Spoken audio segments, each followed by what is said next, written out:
wajasiriamali watarajiwa, lakini pia wengine ni wajasiriamali ambao wako chini ya shirika la Okoa Generation. Sasa vijana hawa tumekuwa ni mwendelezo wa kuwapa elimu hasa kwenye masuala ya kodi, kufafanua maeneo mbalimbali yanayohusiana na kodi hasa kwa wale wanaanza biashara.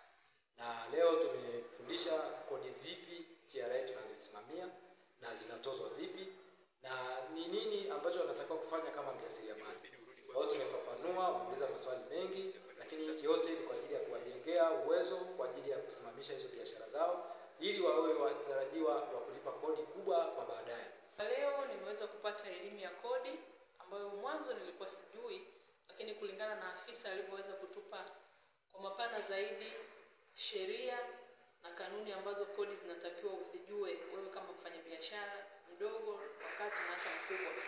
Nimeweza kujua kanuni nyingi ambazo amezungumzia masuala ya TRA na kodi, masuala mazima ya forodha na ushuru ambao bidhaa ambazo hazitoi hazilipi kodi bali zinalipa ushuru. Lakini vivyo hivyo pia nimeweza kutambua kwamba mimi kama mjasiriamali mdogo kuanzia 0 mpaka milioni 4 naweza nisilipe kodi, lakini kuanzia milioni 5 unalipa kodi. Lakini vivyo hivyo pia ameweza kutupitisha kwenye sehemu nzima ya masuala ambayo tunauza mtandaoni, ni namna gani ambavyo unaweza ukajisajili ili unapouza mitandaoni uweze kuwa mlipa kodi mzuri.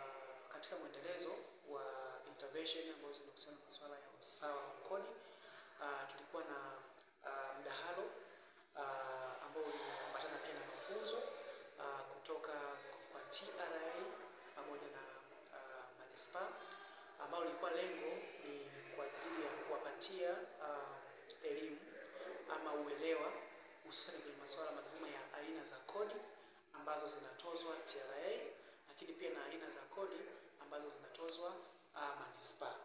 Kwa hiyo vijana wakiwa wanajiandaa, ambao hii ni network inaitwa Youth Accountability and Advocacy Network, ambayo kwa kifupi inaitwa YAN, ni vijana 31 ambao wamefanyiwa mafunzo ya usawa wa kodi, wakaunda hii network kwa ajili ya kwenda kufanya advocacy.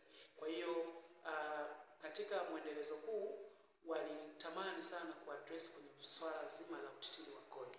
Kwa hiyo changamoto ilikuwa imetokea ni kwamba hawa vijana waliomba kwanza kupata uelewa sana hususan katika swala zima la aina za kodi ambazo zinatozwa halmashauri, lakini pia na kodi ambazo zinatozwa na TRA.